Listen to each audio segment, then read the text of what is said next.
Hello, everyone, and welcome to Questing for Glory, Hope for Healing 2021 slash Roman numeral 2 if you're in America.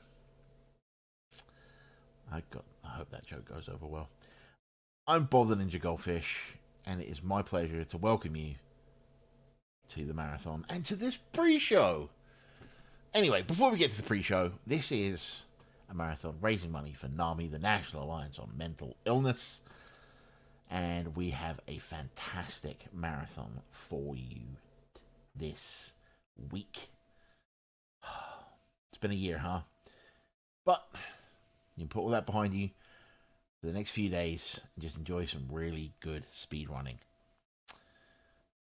Do us a favor, get out there, get on social media, start tweeting, Facebook, whatever it is, and use the hashtag QFGHH2. Just let people know that this is happening and they can come and tune in and get some awesome JRPGs and other RPG speedrunning in their eyeballs. Also, before we get into any of the rest of the pre-show, I do want to let you know that donations are now open. Okay? Exclamation donate in the chat. There's a button below the stream if you're watching live. You should look there. The reason I'm bringing this up is we are rapidly approaching the start of our first run, Xenoblade Chronicles Definitive Edition.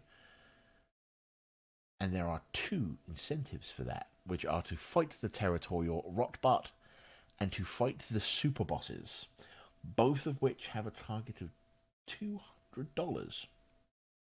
So if you want to see those, start getting your donations in now.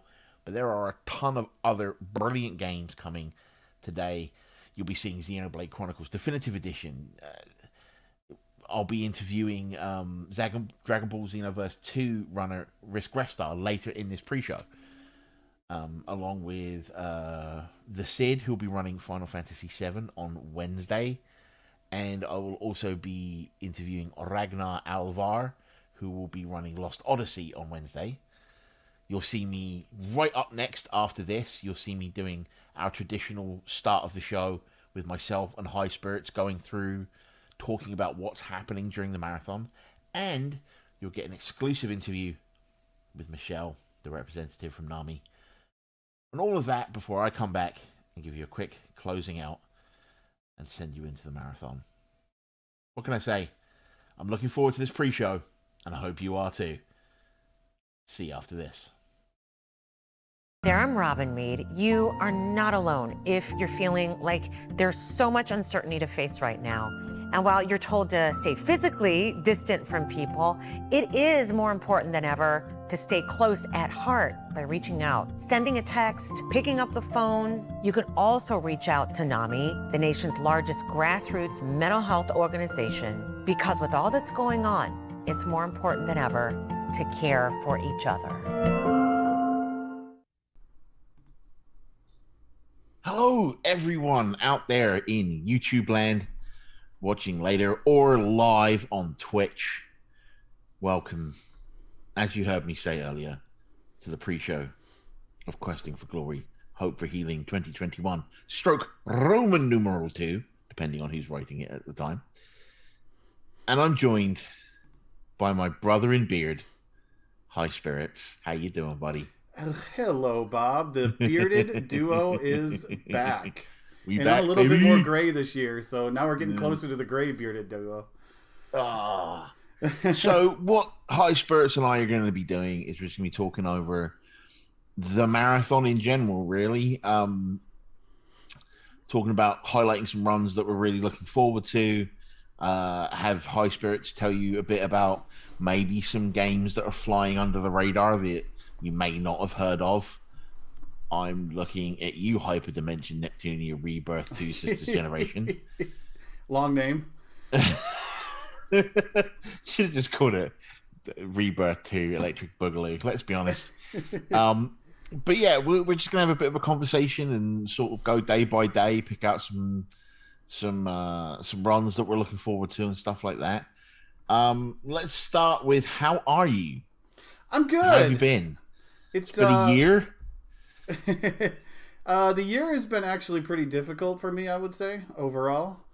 I think feeling the effects of a lot of things, Yeah. not just COVID related, but personal life and whatnot. And I'm happy to put this event on. You know, this is one of the things I've struggled with big this year is mental health issues, with depression, with stress, with self worth, with a lot of those things. Yeah. And this, online community is what really keeps me going. So, being able to put this on, support a cause that I've helped support since 2015 with RPG Limit Break, and being able to talk with you again and Michelle and everyone else. This is this keeps my mind busy, and it keeps me thinking positive. Hopefully. Just to give away some of our secrets, not all of these interviews were filmed in order. So I actually interviewed Michelle this afternoon, which you guys will see in like 2 seconds time. And she was an absolute sweetheart, which was great. Yeah. And you'll be able to tell what order things were filmed in by what hat I'm wearing, I think, because my hair is all over the place at the moment. Anyway, costume change. Yeah. Feel like I'm playing Final Fantasy X2 and I have to do all the sphere nonsense. The dress sphere nonsense. So what class Bob are we right now then?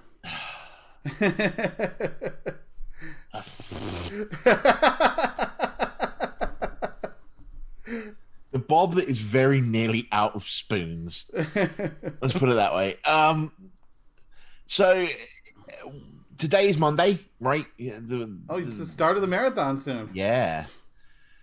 Counting down. Is the clock right below? So what's your pick from Monday? What game are you most looking forward to, or do you think you need to sort of talk about to enlighten people as to what it is?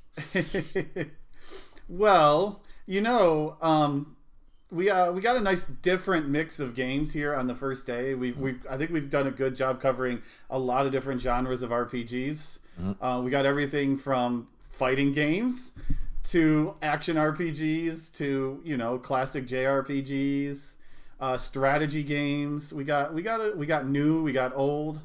This is a big mix, and a game that could be really fun today is East 9.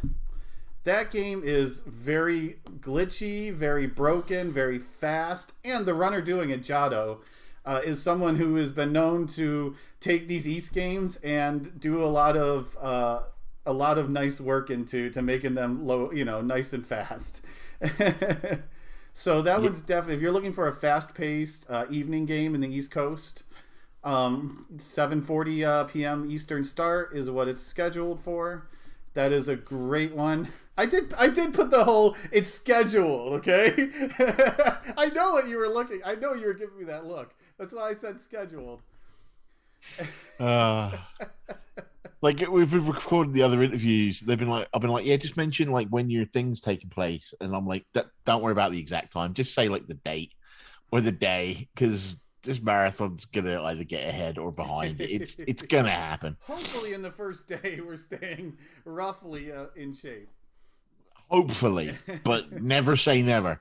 For me, there's so many cool choices on day one. I'm gonna have to go with Kios running Final Fantasy 12.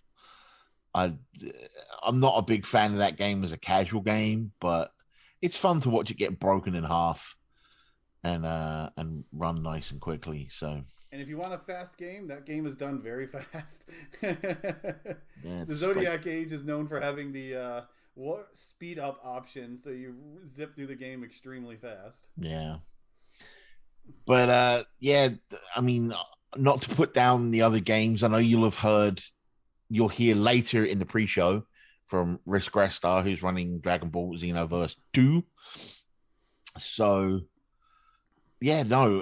there is no bad game in the marathon, but there are some that people are looking forward to than others. Yeah, it's 6 days of just a fantastic gaming.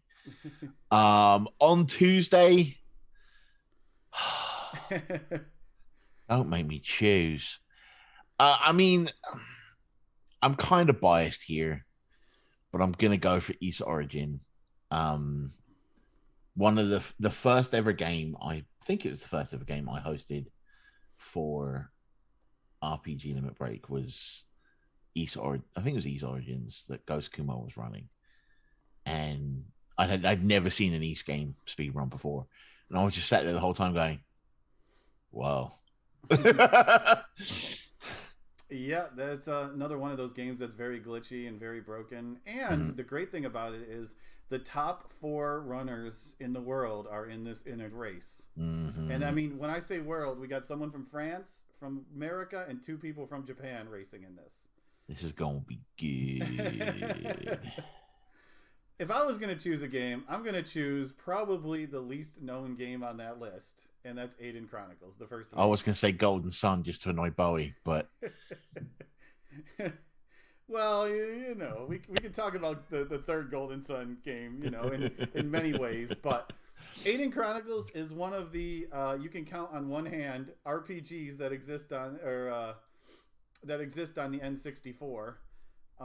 Most people say 4, some people say 5. You know, it's a matter of opinion, but it is a unique game with a unique system, and it's an N64 RPG. Which, hey, that alone is a pretty unique thing. So I think that one will be a really good run. It'll be something that most people have never heard of before, and I think it'll surprise some people. And we got a couple of donation incentives to go with the game also.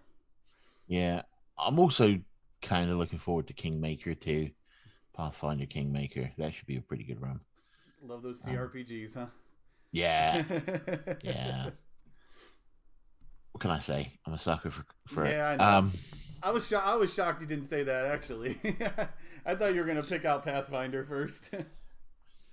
Everyone will accuse me of being D&D bias if I don't. So I mean, I didn't pick Dragon Ball in the first one, and everyone says, "Hey, you love Dragon Quest. Obviously, you love Dragon Ball, right?" And I'm like, yes, because those are very much the same thing. But you know, in fairness, I've never seen Dragon Ball in my life. Neither. So Wednesday, we've got a lot to choose from. Yeah. Like Wednesday is stacked, my dude. You've got Lost Odyssey, Chroma Squad, Final Fantasy VII Remake Integrate. They need to stop putting so many words in RPG titles. Shadowrun for the SNES. Yeah. Super Mario RPG. We've got Dragon Warrior Randomizer Tournament, which looks pretty beefy. Yeah, and then person tournament. Yeah, and then you've got Axe Battler as well on Wednesday. Like Wednesday is stacked. Yeah, there's don't forget Shadowrun on the Super Nintendo. I mean, I did mention that. You know, I know you love the D&D type things and but yeah, like I think the surprise one a lot of people would be Axe Battler, just because you would be like, wait, this is the Golden Axe sequel. What? It's an RPG? And believe it or not, it is actually a action RPG on the Game Gear, which is another thing. So as long as he finishes it within the 35 minutes, his batteries won't die. So I'm pretty sure we're good there. But if he takes 36 minutes, he's done. That battery light will start flashing on the Game Gear. You'll hear coming up in the very next segment from the Final Fantasy VII Remake Integrate Run of the Cid. So listen in for that if you're interested in the Final Fantasy VII Remake run. And I did record an interview with Cosmic, which is pretty cool. Talking about Chroma Squad. I'm slightly biased there because, well, I'm a bit of a Power Rangers fan. And the Lost Odyssey runner, Ragnar, will be in an interview right after the Cid here in the pre-show. Oh, yeah. So we got lots of information about Wednesday. If I had to have my pick, oh man, it's hard to pick against Chroma Squad, but I'm gonna say I'm really interested in seeing where the DW randomizer, how that shakes out, as it were. Yeah, we me being a part of the community, one of the admin in the community, we've done this tiebreaker flag set before. It took like 2.5 hours to do 8 people, like bracket style, like 7 races. They're fast, and sometimes some strange things happen. And we got a couple of incentives to spicy up the grand finales to make them a little bit more difficult, so they're not just going to go zoom zoom zoom. And we also got a lot of incentives to choose sprites and character names, so there's a lot to donate for Dragon Warrior Randomizer. I'm looking forward to that. Thursday. Ooh. Man, it's another stacked day. Our namesake day. Our namesake day. It is the Quest for Glory day. Yeah. There's so much going on, man. Like, it's really nice to see Palmer get Beyond the Beyond into a marathon. He's been working very hard on that. I know that much.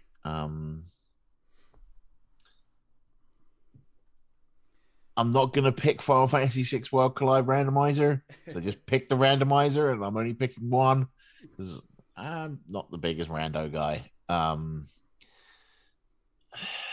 What about you? What are you picking? So this one I would say is a pretty tough one, but one of my favorite games of growing up was Ultima 4, Quest of the Avatar. And this one is a different category. You could almost call it a meme. And there's even a fun donation incentive to throw a skull at Lord British to finish him off. And anyone who knows Lord British in the Ultima games, he does not like getting angry at you. He will hunt you down. And he's it's a fun incentive, and it's a fun game, and the Axeman is a great runner. So I'm definitely looking forward to one of the days of quests, Ultima 4.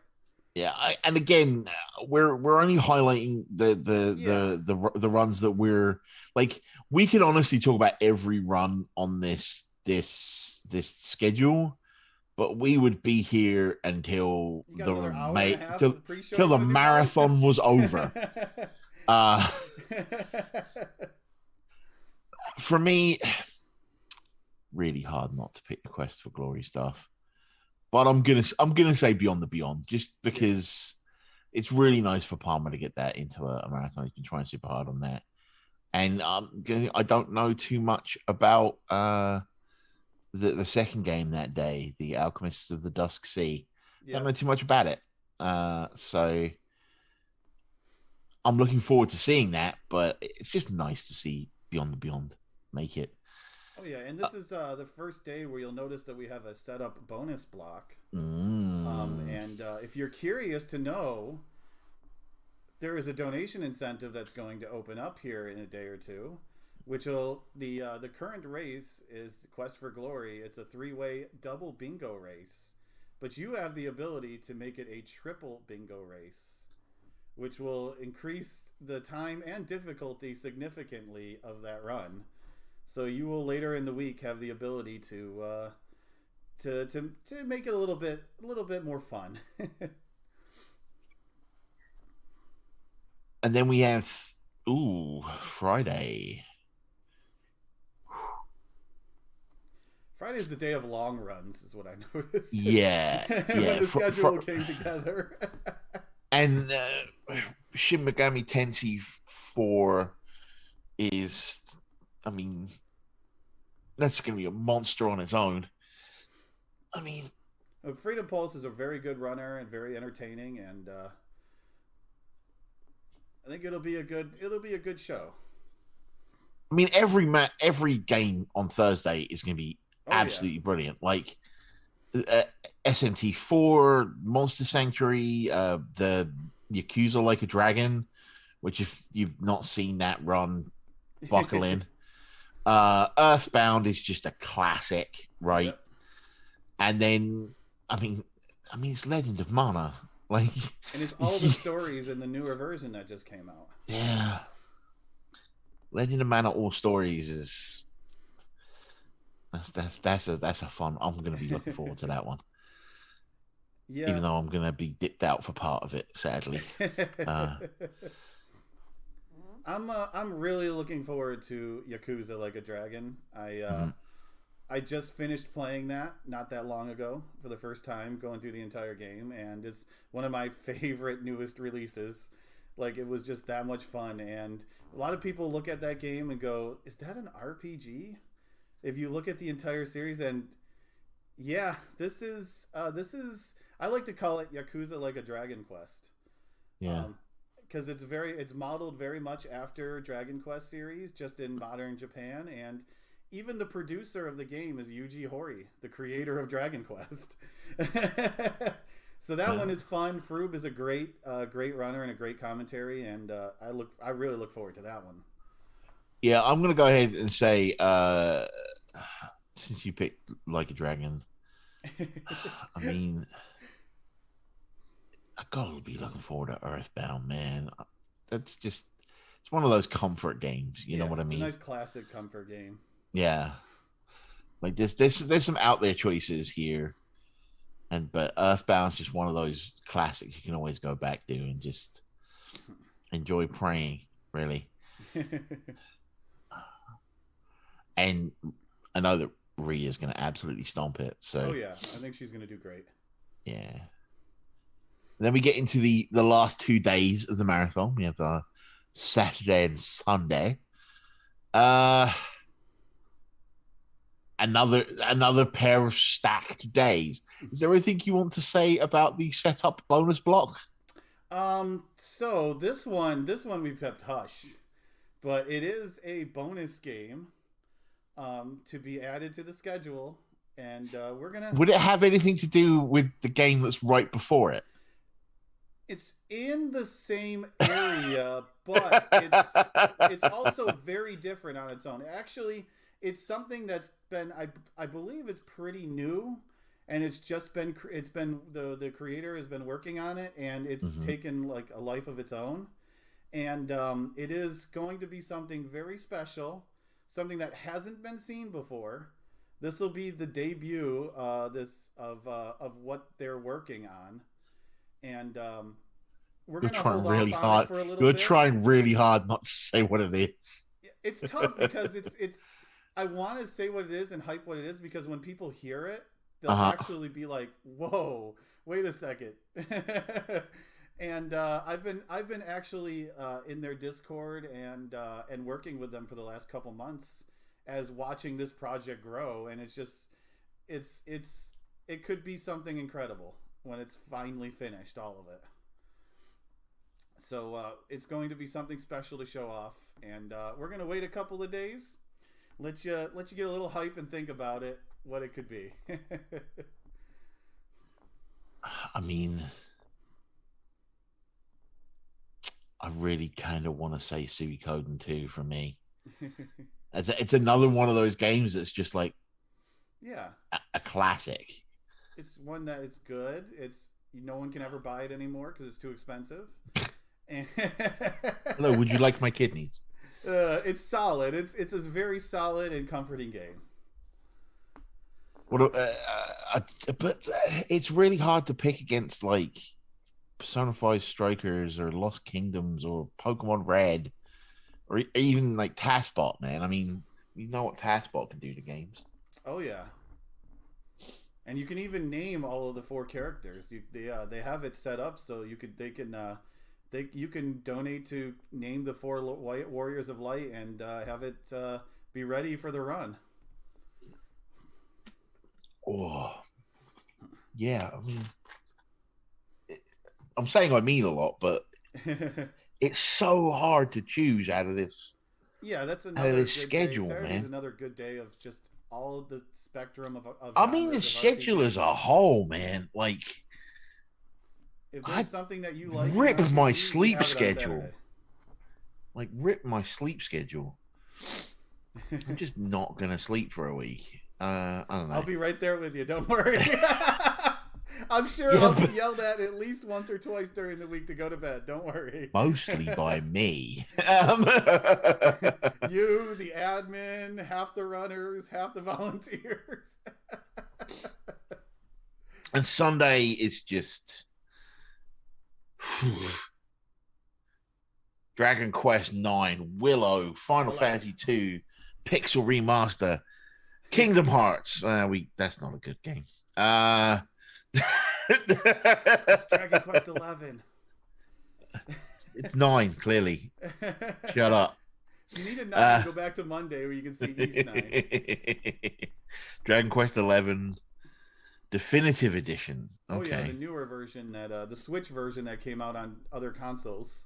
So it includes cutscene skip, which is why it's so fast. You can skip all the cutscenes. Because it's the PC version, there's out of bounds. So which is exclusive to PC version. And it's the true ending, so you see the post game stuff too. I mean, I would be remiss to say I wasn't looking forward to Chrono Trigger the most because I'm hosting it. Yeah. I mean, the Chrono Trigger on this PC, so it's definitely different. Yeah. 100% glitchless, but I'm gonna throw the teaser out here for you. Another teaser. There's more to that game that than you all see. Let's just say we might have a way to extend the marathon a bit on Sunday without going into too much detail. And that's not including the post show. So we'll hold off on that for now, but we have some fun stuff on Sunday planned too. Yeah. The behind the scenes look here. Ooh. Yeah, I mean, it starts off with Dragon Quest, has Willow with Vani, who's great. We got a new game with Final Fantasy 2 Pixel Remaster. Kingdom Hearts, Chrono Trigger. I think a race is Final Fantasy 2 Pixel Remaster a race? Yeah, it's a race between Deln and Forsyth. Okay. And that should be good. We got even a couple incentives with that, including choosing the font pack, because one of the things people love making fun of, or I guess being a little combatant with the Pixel remasters, is the font. So hey, we got a way to donate to change some of the fonts. Beggars cannot be choosers. I tried giving them to do Mr. Saturn font, but that one I don't know. I like to be able to read my text. But yeah, I mean, it's such an amazing schedule. Are there any other games that we didn't mention that you think need sort of? I mean, because there are a few games that I've made the joke that there are a few games that aren't as well known as others, but you want to go a newer one? Also, Monster Sanctuary by Shawnee. Yep. We actually have some good dev support from that coming. We got a lot of keys and prizes to give, or other prizes and stuff to give away during that.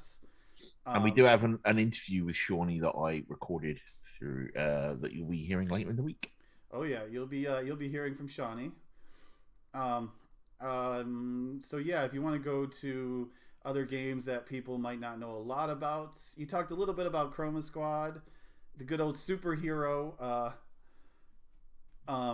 trope, I guess. Yeah, it's a turn-based tactical RPG, and the storyline is about basically a Power Rangers show. Yeah.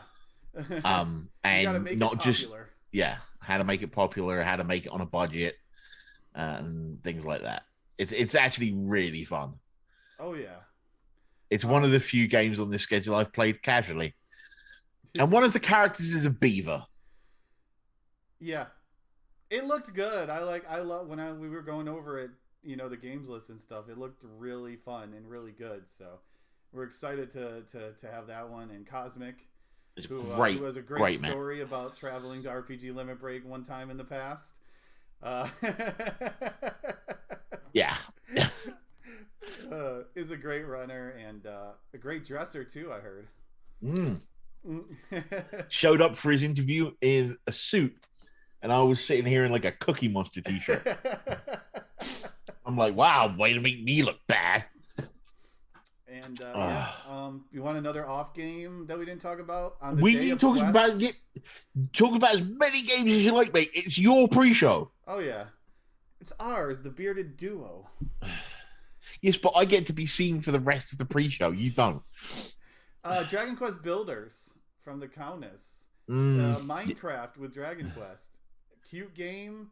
Really, probably the best swerve in a Dragon Quest game ever. You know how Dragon Quest is always like, there's the Dragon Lord beyond the, the dragon of the Dragon Lord behind the Dragon Lord, or there's always swerves. This one has the best one, and I hope Countess goes into describing it when it happens. It's a fun, it's a cute game, and this is probably its marathon debut. And personally, another one I'm really looking forward to is Lost Odyssey. We talked about it briefly, but this is the first time it's been seen in 6 or 7 years. And Ragnar is the best runner at it. He's brought the game down, and he's great at it, and he's entertaining as both a character and IRL and all the good stuff. He's and a great runner. So. And you'll hear from him later in the pre-show as well. Go figure. Oh. And we can't forget, we got classic Pokemon Red. Yeah. This weekend. Classic. What Pokemon we're trying to say, chat, is just watch everything. Yeah, we'll have it all up on YouTube by the end of the week. Yeah. And just watch the entire thing. Support NAMI. Support the National Alliance on Mental Illness. And our goal this year is to beat last year. Last year we raised $52,005.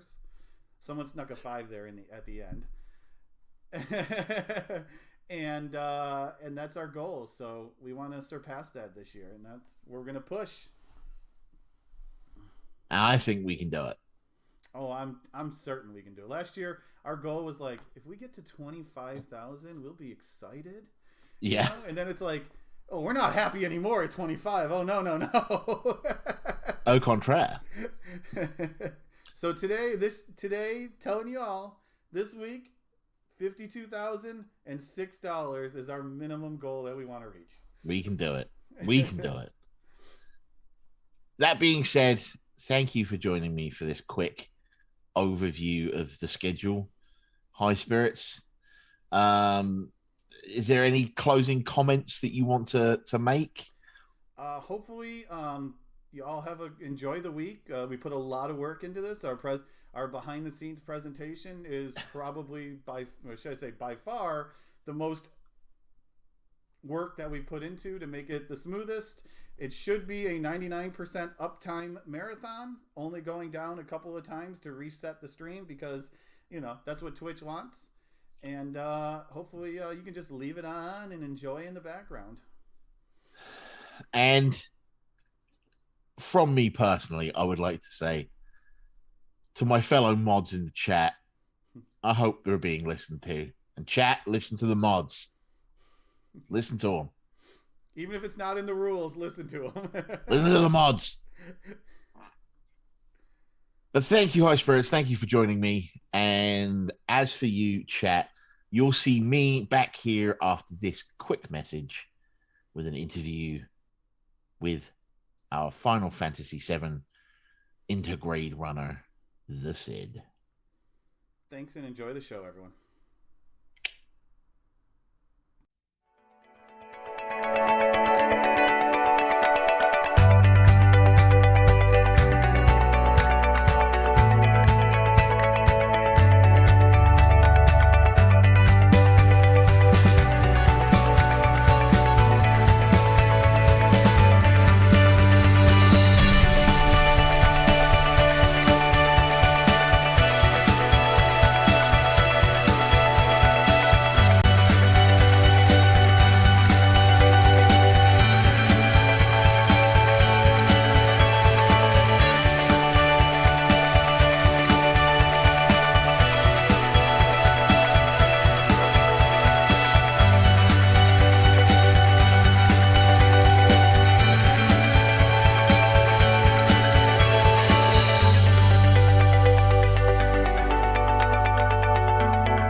Hello, everyone, and welcome back to the Questing for Glory 2021 / Roman numeral 2 pre-show. And I am joined by our first runner with interviews this marathon, the Sid, a good and close personal friend of mine. How you doing, buddy? Nice and awake, got my little morning walk in, and I'm ready to go. Get some runs done today and make sure this run's as good as it can get. Get them practice reps in, right? Yeah. Man. So got a long way to go. So you're gonna be playing Final Fantasy VII Remake Intergrade, right? Yep. That's PS5 version versus the PS4 version. Okay, we'll come back to that because I've got some questions about that. So it's somewhat of a tradition or an old charter at this point that these interviews always have the question, how did you get involved in speedrunning? So how did you get involved in speedrunning? What brought you to doing the runs, as it were? I think it's probably about as convoluted as everybody else's story. I think maybe 2010, 2012, or somewhere in that period, I saw a couple of older OTT speed runs where they started breaking the game pretty heavily. I was like, you can get out early into Kakariko. Watched it, kind of was came back a couple years later. YouTube's like, here, enjoy. And I was like, wait, so you can beat the first boss and teleport to the last dungeon? Huh? Yeah.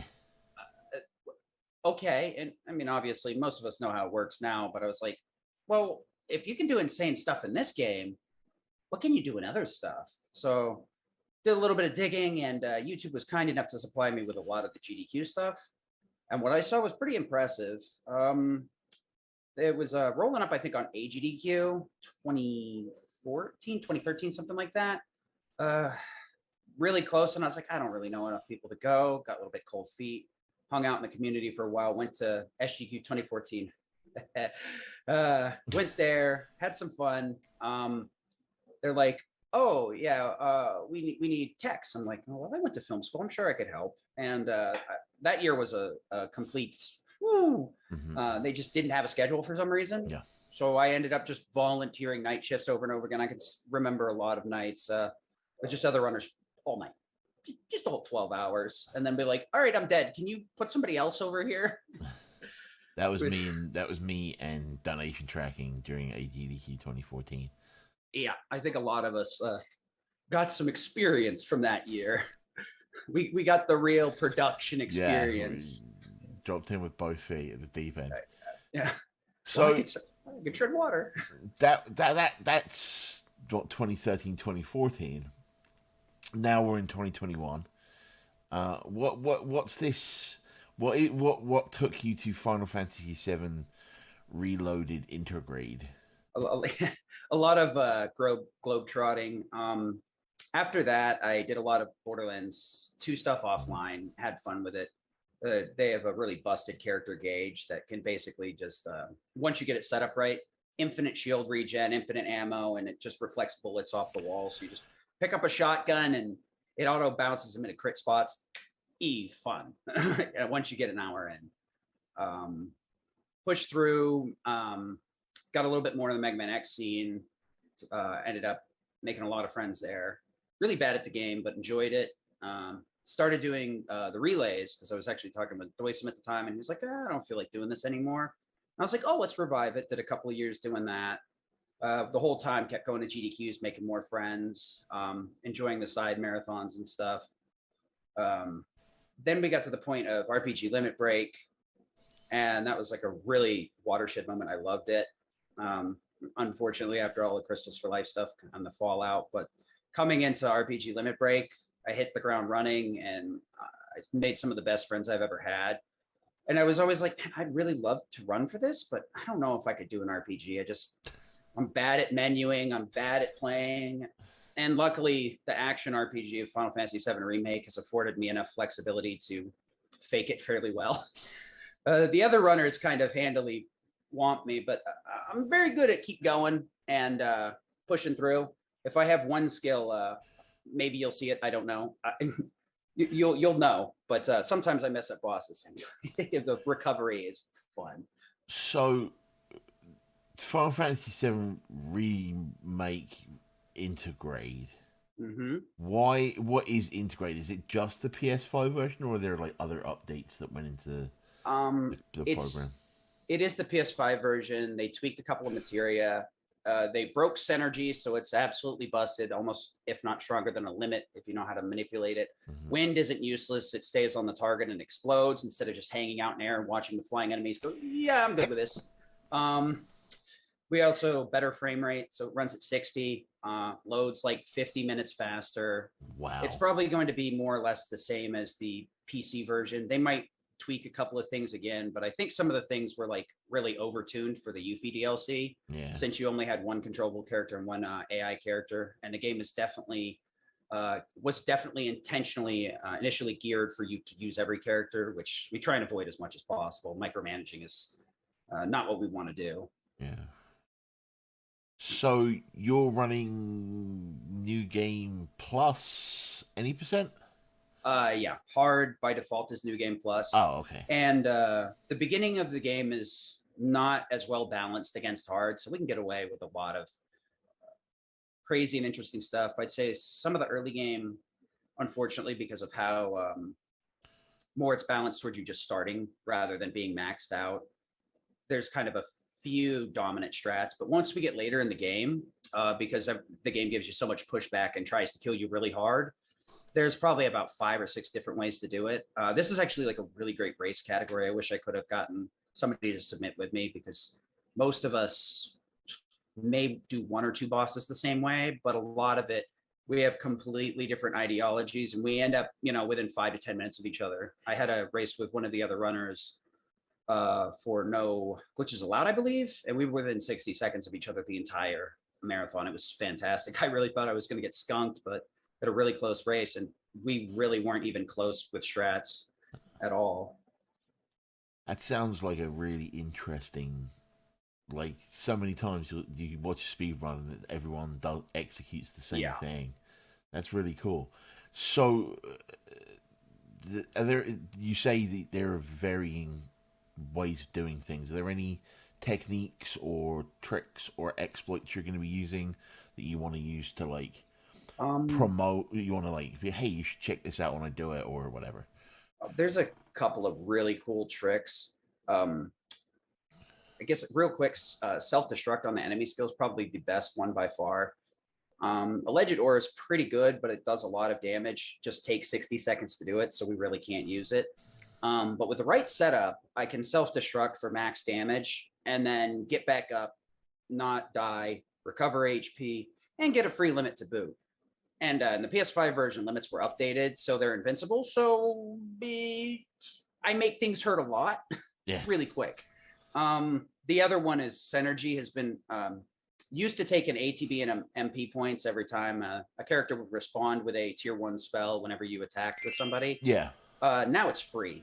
So with the right setup, I can stick one of my characters on an Arcane Ward to cast 2 spells. And you put it on Aerith, bam, 4 tier 1 spells. The boss is just like, please stop. Abzu 1 was already like a 20, 25 second fight. Now he's 10 seconds. Wow. He unfortunately doesn't stand a chance. Wow. That's phenomenal. I can't wait to see that. So we talked a lot about you and a lot about Final Fantasy VII and RI. I'm just going to start calling it Final Fantasy Intergrade. What other runs are you looking forward to in the marathon? There's a lot of good stuff in this marathon. Yeah, I wrote down a couple. Unfortunately, I ended up double booking myself. So the first couple I'm hopefully going to catch while I'm practicing, or putting myself through the ringer and doing another run right before this one. But Golden Sun, Dark Dawn, I'd like to catch. Lost Odyssey falls right between both the runs. So hopefully I'll be able to take a nap with that, come back up and do a good run for this. And then my unwind is going to be the Final Fantasy VI Worlds Collide rando, and a little bit later on the FF2 Pixel remaster. I'm really interested in that because actually I remember last marathon I was doing audio for the Final Fantasy II run with Forsyth, and it was really fun to watch. Just sitting there the whole time, I'm like, oh God, that fire spell's so loud. Let me just turn that down a little bit. Then turn back up, turn down. So we have talked a lot about your game your category. Are you ready to face the top hat of random questions? Yeah, let's do it. All right, let's do this. Bum, bum, bum, bum, bum, bum, bum. Here we go. What person from history would you add to Mount Rushmore?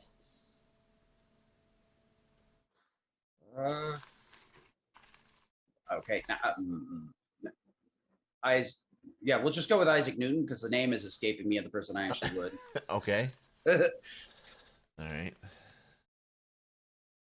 What is your most used app on your phone? Luckily now it's Google Documents because I use it for my speedrun notes and I don't have to out myself as a gotcha addict. Yeah. Well, those were two fairly... The hat was kind to you today. Yeah, got some softballs. Well, then, why don't we just do this? We'll have you tell people where you can find yourself on, like, social medias and on Twitch. How's that? And then sure, yeah. Then again, promote your run after that. I check out on the just usually my Twitch channel. You can mainly find me in Discord, but my Twitch is _Sid_. Long story. I just like the underscores now. It's okay. But I really hang out in the Final Fantasy VII Remake Discord. You can find me on a lot of marathon ones. Mainly here to try and get people into running the game or joining the community. I'm probably going to mainstay until part 2, part 3, part 4, unless they really like mess up the combat. And honestly, there's a lot of little tweaks I'd love to see, but they'd have to do something really bad to make me like, I'm good on this one. I'll just stick to this. I'll play Kingdom Hearts 1. Kingdom Hearts 2 is not really my bag type thing. Yeah. We also, I did look it up real quick, but I do have donation incentives. If you guys want to torture me and waste or torture me for 7 minutes, however you want to look at it, you can force me to take the stairs in Shinra HQ. Yeah. There is a skip for chapter 15. If I play very well, it says 70 to 90 second time loss, but you guys should check that out. It's pretty easy to pull off the skip, but I have to do a lot more micromanaging, and there's some really cool combat in there if I don't do it. So maybe you want to check that out. Obviously, we got the language choice. I don't have any audio cues, so English, French, Japanese, and I can soft lock the game relatively quick if you want to check that out. I'll have to hold out on that, not really explain it, so you guys got to pay for that one. Yeah. Got me? Well, thank you, Sid. I'm heartily looking forward to your run. Oh, yeah. There's quite a lot of stuff over, like, Wednesday and that. And Yeah. the whole week. But Wednesday is stacked with runs I'm looking forward to. And speaking of, and you mentioned Lost Odyssey earlier, we will be back after this break with Ragnar Alvar, the runner of Lost Odyssey. So stay tuned. Timed. Yeah. Stay tuned, Twitch chat and or YouTube that are watching later. Was a National Hispanic Scholar and was accepted into early admissions placement into medical school at the age of 18 by my senior year of college. I was eating out of trash cans, smoking cigarette butts off the ground.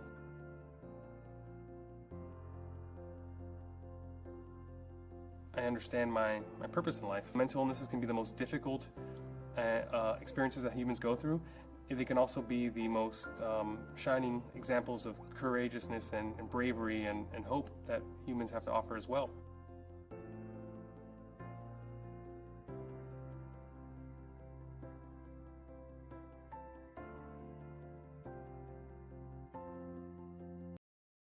And welcome back to the pre-show for Questing for Glory, Hope for Healing 2021 / Roman numeral 2, depending on how it's being written at the time, I guess. And with me right now is Ragnar.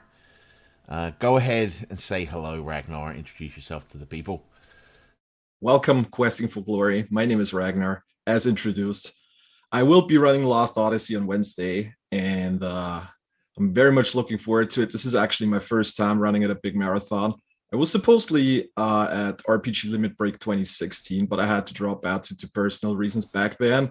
This time, luckily, I made it, and I'm glad that Lost Odyssey is finally getting shown off on a big stage again. I think it's only had one marathon appearance so far, which Wow. was all the way back in 2014. I think it was at Crystals for Life.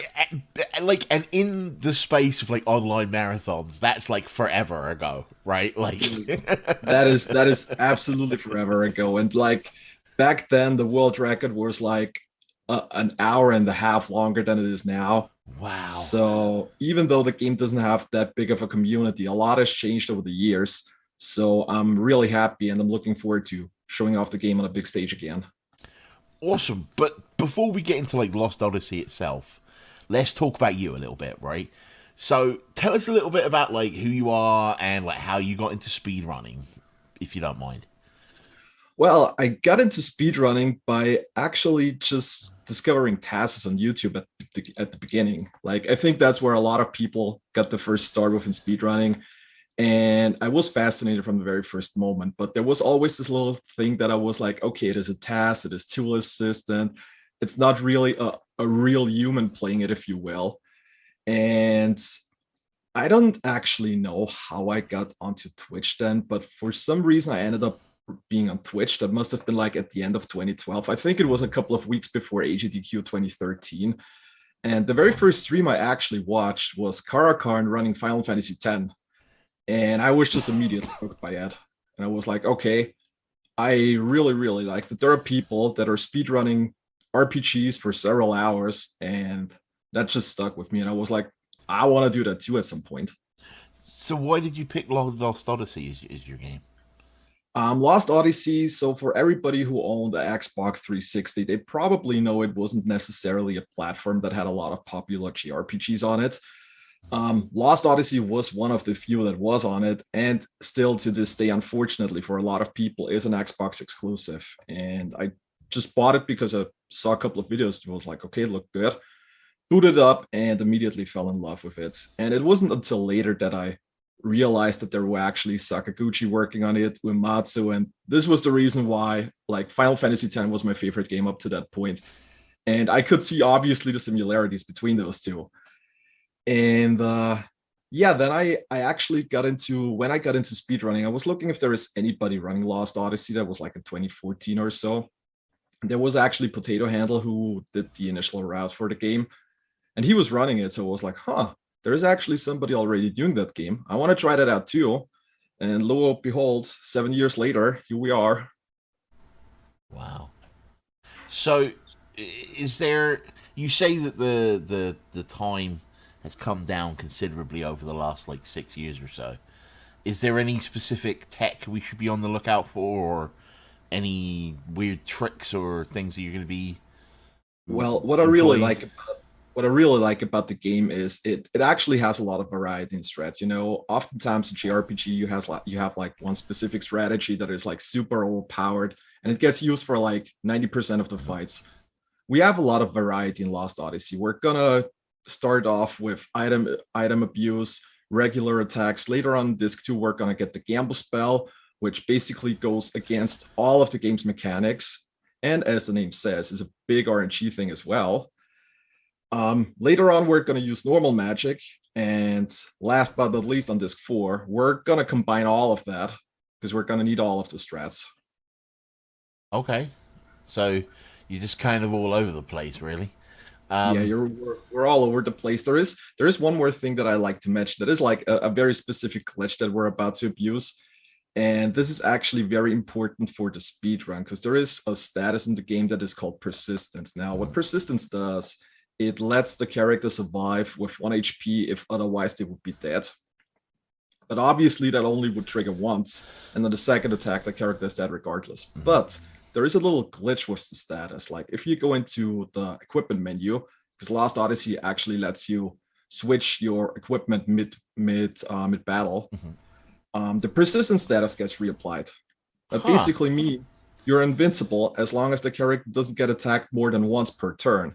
And we're gonna abuse that very, very hard. So, do you have any incentives for your run? Yeah, we have 3 incentives in total. There are like 2 donation incentives for cutscenes. One of them is the Lyrum cutscene in disc 1, which is a very, very sad 7-minute cutscene. Now, if you haven't watched the game before, you should definitely check that out. Donate for that, because this is like one of the most heartbreaking things I've ever seen in an RPG before. And then on quite the opposite end, on disc 3, we have the what I like to call Mama cutscene, which is probably more of the one hilarious cutscenes in the game. So those two are going to be donation cutscenes. And the third one is actually an optional side quest that we're going to do, which is called the Royal Seal side quest. Now, there are, I think it's 7 or 8 Royal Seals total spread throughout the world. And by opening all of them, you get special equipment for Tolton. And in the end, you fight an optional boss, which also gives you the strongest sword in the entire game. So that is definitely worth checking out and worth donating for. Cool.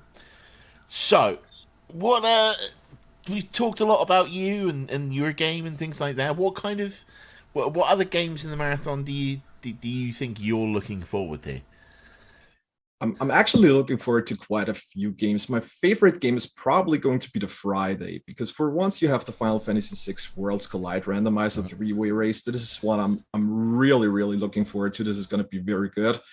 And another one is going to be SMT4 for 2 specific reasons. One of them is that it is actually done on the release day of SMT5, which I just think is like brilliant timing. It's very sympathetic, yeah. This is actually perfect timing. And second reason for it is that SMT4 is actually the only game in the marathon that has a higher estimate than Lost Odyssey. So I'm like the second longest run. Therefore, SMT4 as the longest run is what I'm really looking forward to. And here's the thing, right? It automatically sounds like Lost Odyssey is a better speed run than Final Fantasy X. Because it sounds like you can skip the damn cutscenes. That already makes it for so much. Like, just to put it in perspective, the current PB in Lost Odyssey is 6 hours and 10 minutes. And I once did a run with full cutscenes that was 13 and a half hours. So you skip more than 50% of the game just by skipping the cutscenes. Well, it is time for you to meet the top hat of random questions. Are you ready, sir? Oh boy, now it's going to get interesting. Here we go. Let's pick a good one from down the bottom. What is your favorite color and why?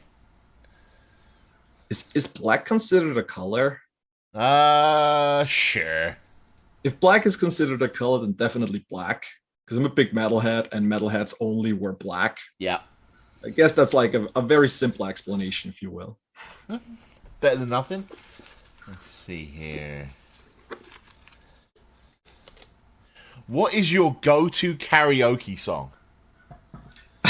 I don't know if I have a go-to karaoke song, but usually when there is a little bit of alcohol involved, and this is like one of my guilty pleasures, I'm really like resorting back to old school 90s pop, and in particular something like Backstreet Boys, maybe. Yes. I don't know. Those always work. Like at 3 a.m. in the morning, nothing better to do. Let's go at it. Do you ever watch Brooklyn Nine-Nine? Yeah. The opening to that one episode where he's got the line up and yeah. The Backstreet Boys is so good. Anyway, thank you so much, Ragnar. Why don't you tell people where they can find you on like Twitter, on Twitch, on any other social media you have, and just remind us again when the run of Lost Odyssey is coming up. Lost Odyssey is going to be on Wednesday. I'm very much looking forward to it. If you want to check out more video streams or whatever of me, you can find me at Twitch at /Ragnar Alvar. Same thing for Twitter and also on YouTube with Ragnar Alvar Gaming. Awesome. Thank you so much. As for me, I'll be back right after these messages from NAMI with an interview with Michelle from NAMI, a representative of NAMI itself. So go ahead, and I'll see you back here in but a few moments. Too often, our community wakes up to find the news filled with heartbreaking tragedy. Another escalation of force. Another life lost. Another story that could be about their loved one. Without help, people in a mental health crisis can be left with nowhere to go.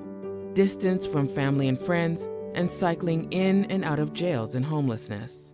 And our inadequate response to people in crisis leaves us with overwhelming costs to our communities, higher dropout rates, and the cost of lost potential, frequent law enforcement interactions, and the cost of repeated incarceration, high unemployment, and the cost of lost productivity, and the high cost of emergency department visits.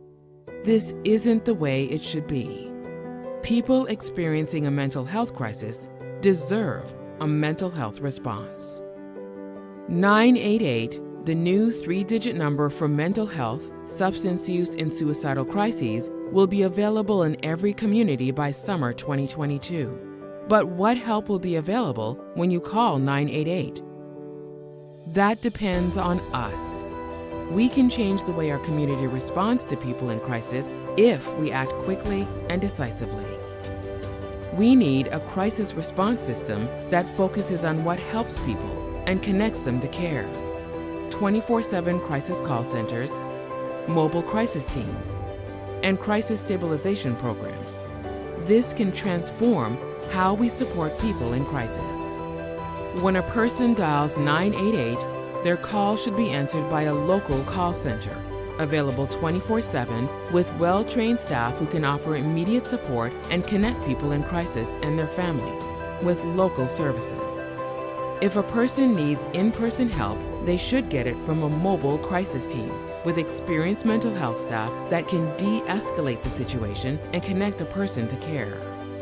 Instead of emergency rooms, warm and welcoming crisis stabilization programs can help a person in crisis, identifying longer-term treatment needs and keeping them from needing more intensive care. If we have these services in our community, we can change the stories together. Together, we can help people experiencing a mental health crisis get on the path to recovery. Together, we can ensure people are treated with the dignity and respect they deserve. It's time that a mental health crisis receives a mental health response.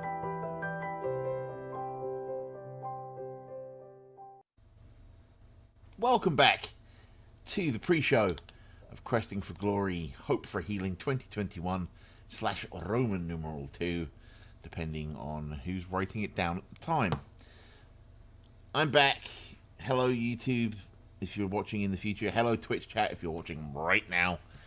And I am joined by someone I have known for about 5 years now, and it has been an absolute pleasure. Michelle from NAMI, how are you doing? Hi, Bob. I'm great. How are you? I am remarkably well, given gestures at outside world. I can relate. I can relate, but I'm really excited to be here with you today. Well, I mean, I think we're all a bit excited for this to start. It's kind of a highlight of the year, really. Me too. It just, even though we're not getting to get together in person again, it's good to still be trying to raise money for the National Alliance on Mental Illness. And you, as a representative of such group, are here to be grilled and interrogated. All right, take it away. So, for anyone who's tuning in for the first time, what is NAMI exactly? Sure. So NAMI is the National Alliance on Mental Illness. We serve individuals and families affected by mental illness. We do education and support programs. We raise public awareness about the issues that people with mental illness and their families may face. And we advocate at a federal and state level in favor of policies that may improve the lives of people with mental illness. And how did NAMI come about? Was it like just... What's the history there? Sure. So NAMI started 41 years ago. NAMI began as a group of parents whose children lived with serious mental illness, and they realized that there wasn't a unified group who was advocating in favor of, policies and procedures that would help people with mental illness. So they were feeling kind of left out of that conversation. So in 1981, these folks came together and founded the first national office of NAMI, which was kind of the first effort to unify various groups across the country who were advocating for people with mental illness. So we began as a grassroots advocacy organization, which is why we continue with that effort today. And then throughout the years, we've kind of opened our umbrella a bit more. We're no longer just serving people affected by serious mental illness. We really want all people knowing that they are not alone if they're struggling with their mental health or on a mental health journey.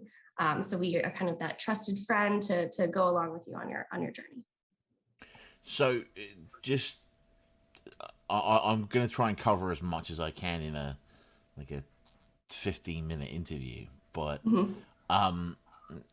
what are some ways that you guys offer for help and things like that? Sure, absolutely. So we have a lot of great really resources on our website, which is where you would want to get started. Just general information about various illnesses, treatments, ways to get help. One of the biggest ways that NAMI helps is with our information and referrals helpline.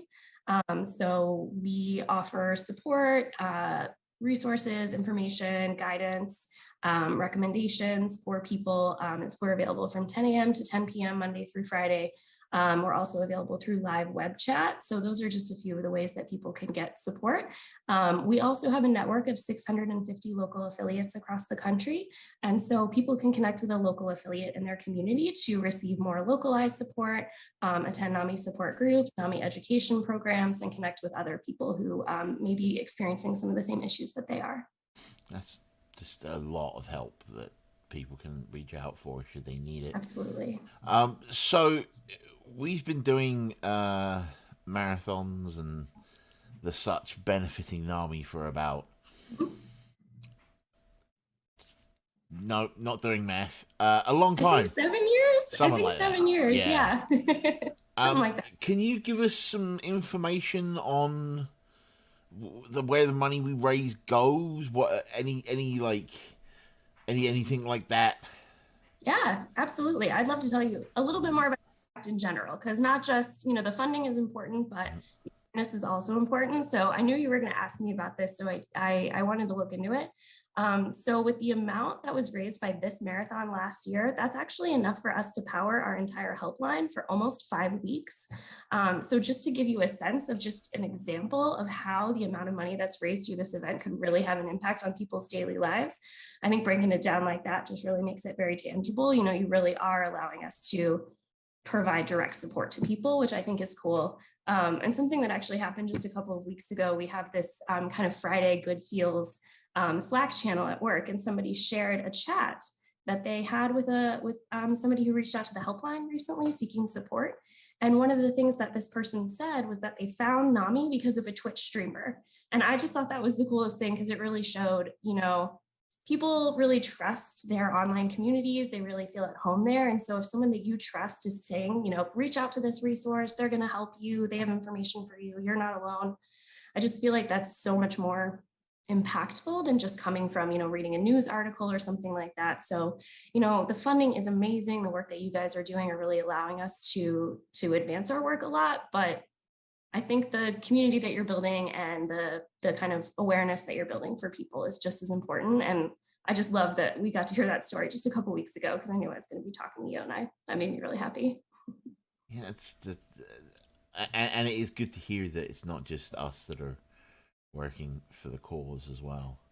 Yeah, absolutely. We have a lot of great support, but you guys are obviously extremely loyal and just incredibly helpful. We really appreciate it. We're happy to do it. I mean, I know it sounds a bit corny, but the marathon means a lot to a lot of people. I can really tell. It's wonderful. That participate in it. It's a very personal marathon. Be it the in-person RPG Limit Break or the online Questing for Glory, Hope for Healing. Right. Everyone involved at one point or another is probably either dealt with or known someone who's dealt with these issues. Yeah, absolutely. So, sorry. Last year, like every year, you seem to be like, "Hey, we can do this. We can do this. We can do this." Is there? And every year, NAMI seems to be innovating when it comes to ways to help and deal. And like we had the hashtag stigma free, we had the hashtag not alone, all that kind of thing. What sort of things is NAMI working on at the moment that we can hear a little bit about?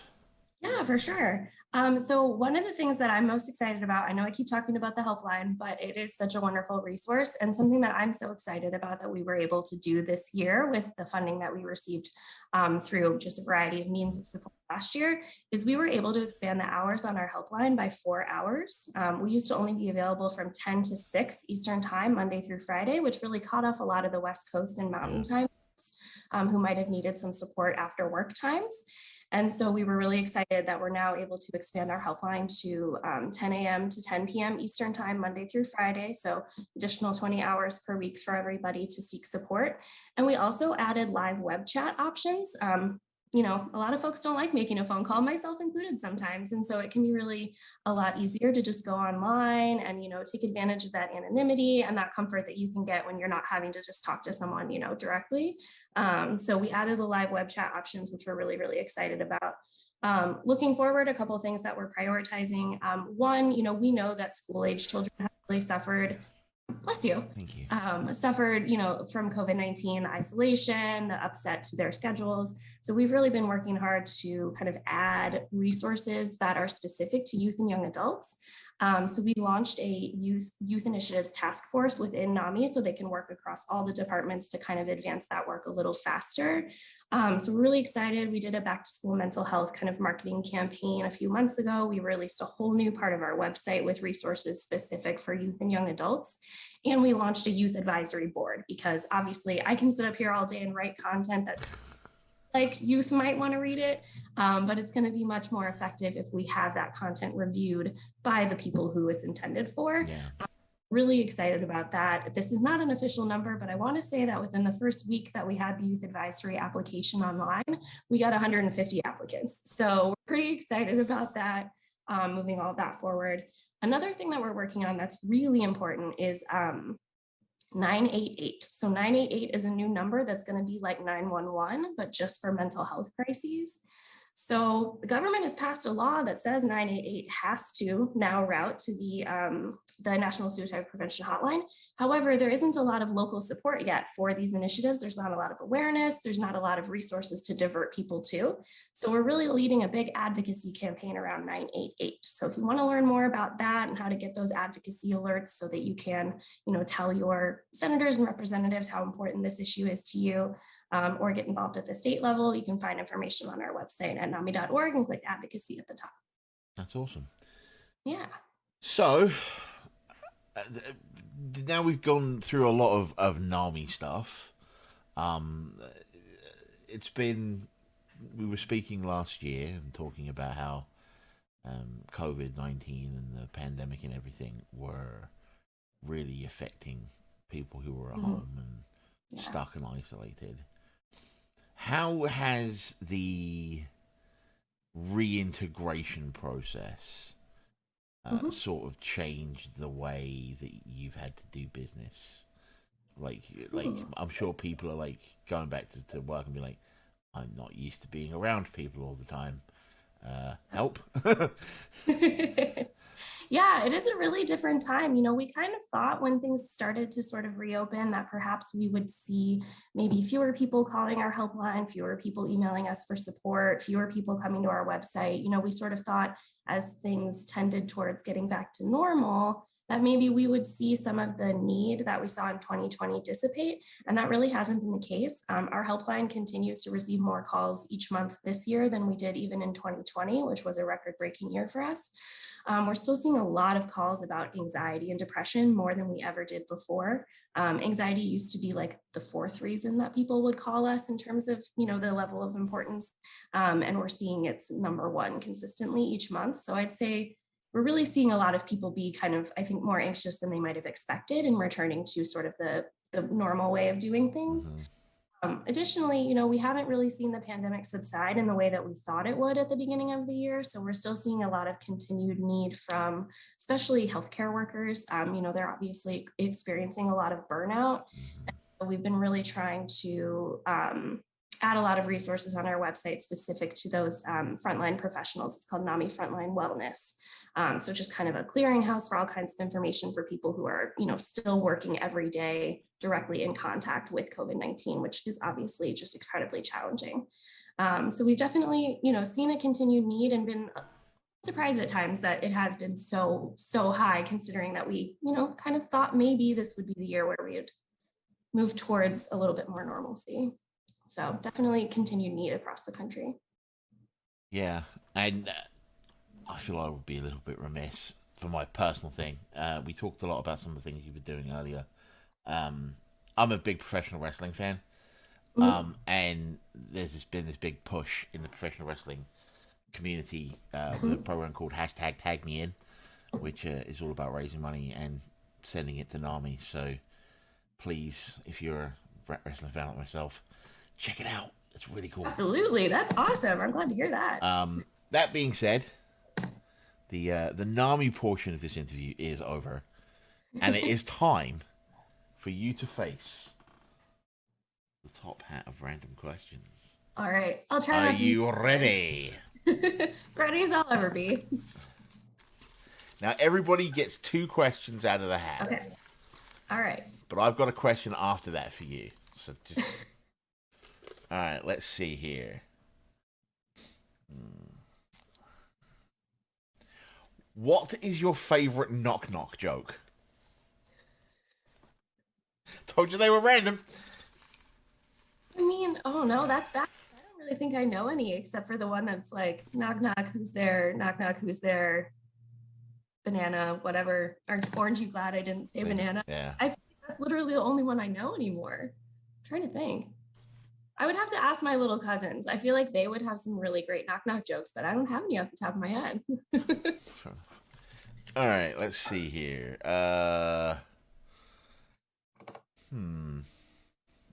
This should be an interesting one.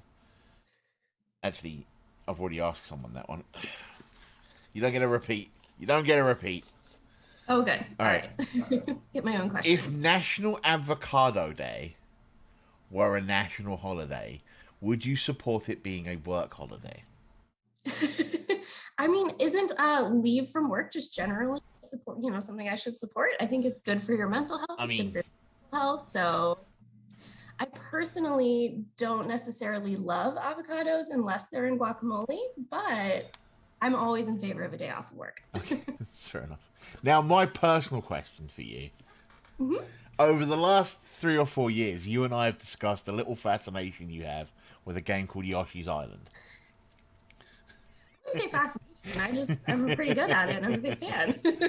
So I'm asking you right now what it's going to take for me and the rest of the stream one day to see you playing Yoshi's Island. That probably wouldn't take too much convincing. I don't have a lot of people to play it with, so... The problem is I know that my skills are just really not up to par. Like I've been RPG Limit Break. I've watched you guys play. I can't even get close. So it's about having fun.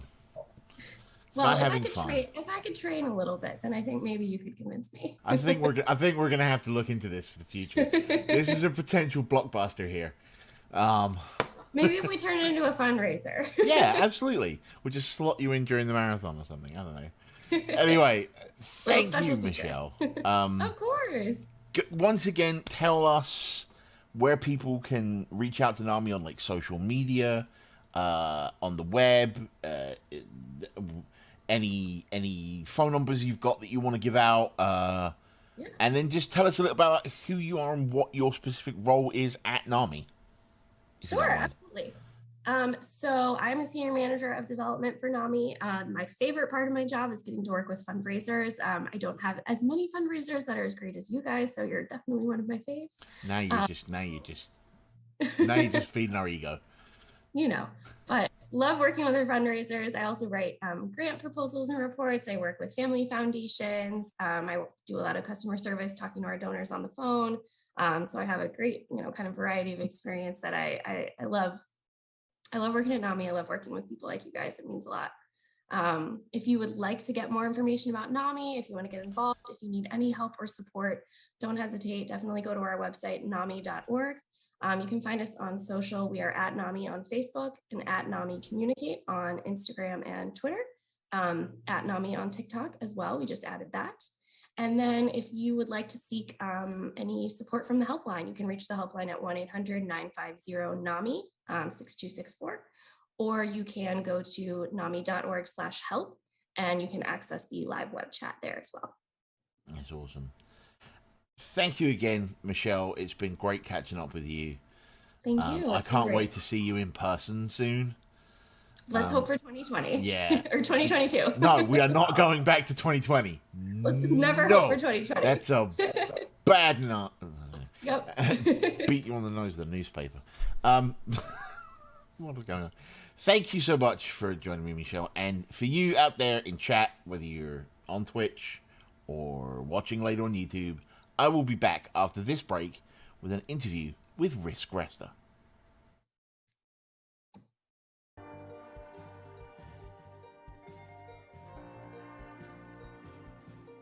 We're seeing people walking the streets of America, and we're saying, you know, if this individual would get off the street and get a job, he might live better. You know, this individual ought not to be, you know, acting the way he or she is acting.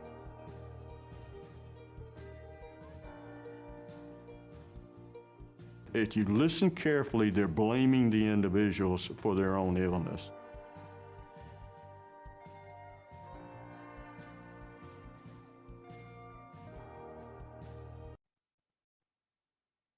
Welcome back, Twitch chat stroke.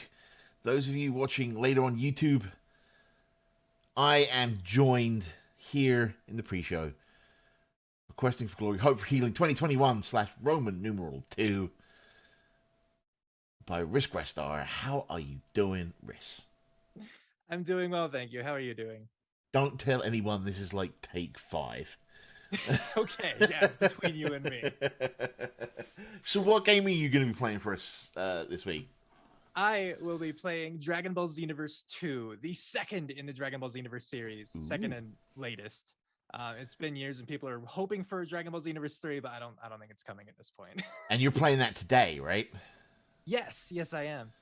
At 5:35 p.m. Eastern time. Approximately, if everything goes according to plan. You never know. Let's hope we're not too far behind on day one.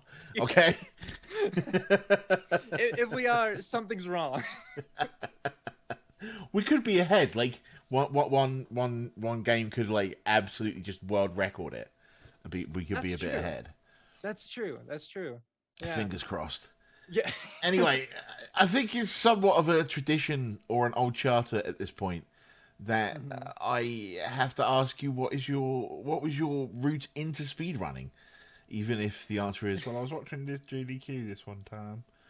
I mean, honestly, that is part of it. So, well, because honestly, for a while, I actually disliked speedruns. I wasn't even like just ambivalent about them. I actually disliked them because I was, people would tell me, oh, they beat this game this fast. And I was like, oh, yeah, but they're using cheats.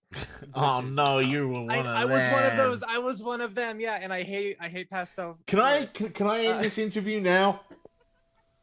I'm sorry. I'm a changed man. I swear. Yeah, but I used to be one of those people. And so then I started watching GDQ, but specifically glitchless runs. That was my thing where I'm like, oh, it's actually impressive because we can see them do it, without having to like exploit glitches and that kind of thing. And then from there, I just enjoyed those videos so much that I was like, okay, maybe I can branch out, check out some of the other things too. And then from one of them, from a Pokemon one, I saw that there was a really cool way of beating like the first gen Pokemon games in like, half an hour. Yeah.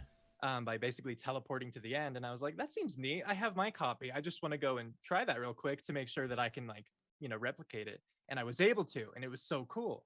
And at the time I wasn't even really thinking of that as like speed running it, but that was technically like the gateway for me. Because then I ended up, after watching more, I was like, okay, well, what about doing like Pokemon Red glitchless? Like, how would that be for me? And it was the coolest thing to like, my brother started watching a movie and I started playing the game. and I beat the game before the movie ended. Granted, it was a long movie. I don't remember what it was, but it was long. The Snyder But from Cut. there, it was just exciting to be able to like beat a game so quickly and to like kind of, when it comes down to mastering the movement, trying to be as efficient as possible, learning those little tricks or manipulations. So whenabouts was that? That was, I want to say, about 3.5 years ago now. So we started with Pokemon Red. Yes. Mm-hmm. And we are now at the first I've ever submitted. And we are now at Dragon Ball Xenoverse 2. How what is this narrative leap here? It's kind of amusing, at least to me, because actually when I was speedrunning Pokemon Red, people were like, "Oh, well, what are you going to try to speedrun next?" And I was like, "I don't know, Pokemon Crystal." Like I just assumed the next thing would be Crystal, but there were other games between then. What got me started with Dragon Ball Xenoverse 2, actually, I don't know if you're familiar with this. You might be, just given you're in the community, but Golden has a 12-hour speedrun challenge. Mm-hmm. Yeah. Yeah, so you try to learn a game and just see how well you can do in 12 hours, not consecutively, but a chunk of 12 hours, however you want to distribute that. And he has the themes that go along with it. And the theme for this, or for one of them, was as shown on TV. And so it was supposed to be a video game based on a TV series. And I don't have a lot of games like that. But in my Steam library, I had Dragon Ball Xenoverse 2, and I was like, Dragon Ball, that's a show that I had never seen at the time. but that's how it got started. And by the end of that, granted, Dragon Ball Xenoverse 2 right now, the board's fairly small. Not a lot of people are running it. But with that challenge, I actually ended up in second place on the leaderboard. And so, yeah, I know. I was 10 minutes, I think about 10 minutes behind world record. And so that's how I got started with that game. That's awesome. And so with Dragon Ball Xenoverse 2, what category are you running, and how does that differ from other categories for the game? Yeah, so I'll be running any percent. And the biggest other category is just any percent new game. Or sorry, I'm running any percent new game, I should say. Right. And the biggest other category is any percent new game plus. Right. The difference there is with new game plus, you're making a new character, but on the same save file. And in Dragon Ball Xenoverse 2, all of your characters on that save file share equipment, the attacks that you unlock, all of the money, just everything. So even though you're starting with a new character, you get to like deck them out with the end game equipment basically right away. With New Game Plus, you're a new character on a brand new save file. So it's just starting from scratch. So there are some differences there where within the story mode of Dragon Ball Xenoverse 2, you're required to have like a race-specific transformation at one point. Like, if you're a Saiyan, you have to have Super Saiyan, that kind of thing, There's a rarer currency in the game called TP medals. You need a certain number of those before you can progress in the story, things like that. Oh, I say things like that. Those are the two main things, the transformation and the TP medals. But with New Game Plus, you don't need to get those. Because you've already got them. Share them. Exactly, yeah. You should have at least. If you haven't already unlocked those, you shouldn't be running New Game Plus. Okay, fair enough. But that's what makes just New Game more fun for me, is because now, with that in mind, I have to route in like when I'm going to get that transformation, how I'm going to get those TP medals, and try to figure out, how I want to do that as quickly as possible, rather than just go through fight after fight with the top, gear. So speaking of, are there any specific techniques or tricks or exploits you're going to use that you want to sort of be like, hey, come by and check this out? I think the closest thing to an exploit is they introduced an NPC named Tosak. He's a Namekian who just stands kind of in the center area. And what he'll do is he'll exchange your money for levels. So you just purchase levels from him one at a time. And I introduced that to the run when I took a break between the 12-hour challenge when I started it. And then I started back up about a year ago now, I think. And I introduced that to the run because otherwise you're just underleveled throughout the entire thing, trying to rush through as quickly as possible, not taking on any side quests or the like.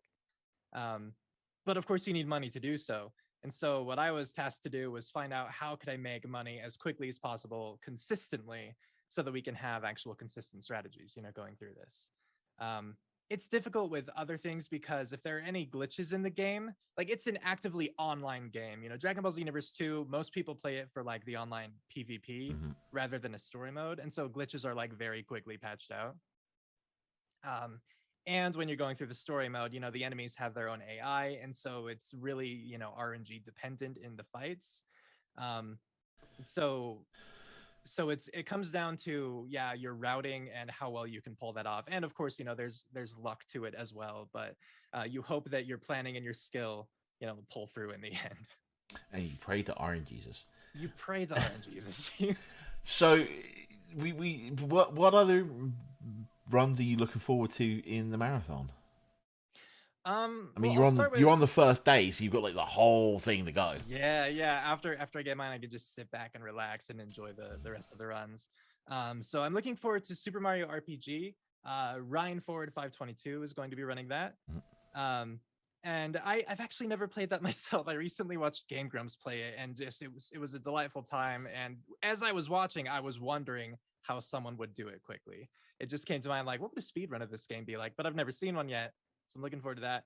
And I have to look forward to the Pokemon Red run by Primal Pizza 4. Because, you know, I talked about my first speedrun game was Pokemon Red. And they'll be running a different category. I ran Glitchless while they're running like Glitchless Classic, which there are some differences there. But I'm really looking forward to both like the speedrun nostalgia for myself and also to see how someone does that run compared to what I was used to. So, that is a hell of a list. I'm not going to lie to you. There are a lot of really good runs in this marathon that I'm super looking forward to. I'm glad that I'm going to be like modding the chat and hosting a bit and that kind of thing.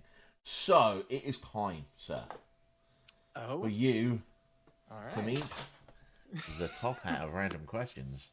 Are you prepared? I am absolutely, I hope, prepared. All right. Bring it on.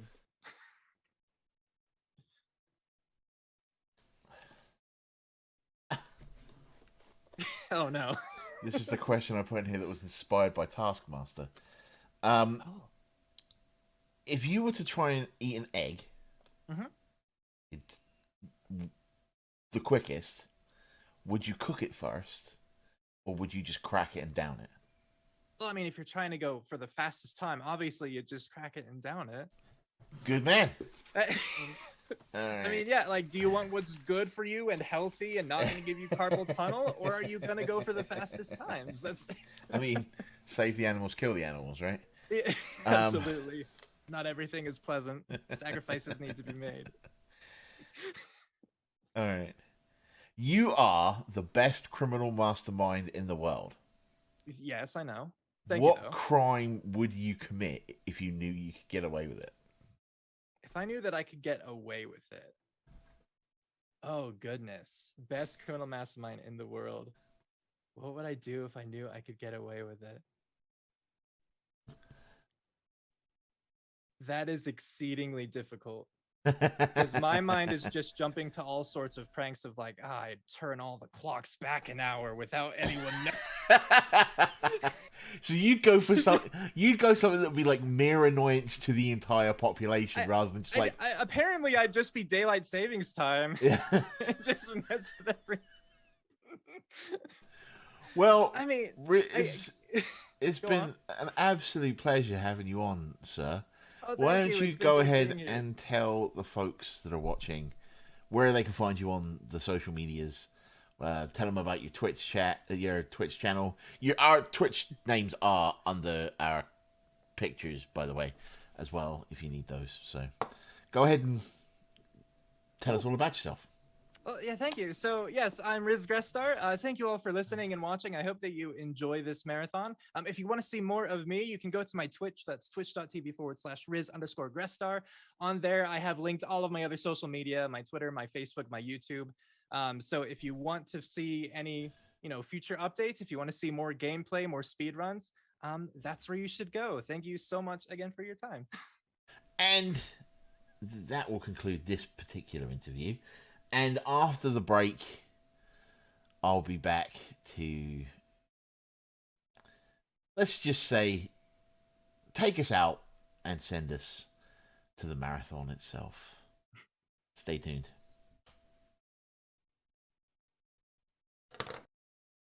Thank you, me, for throwing it to me from that interview.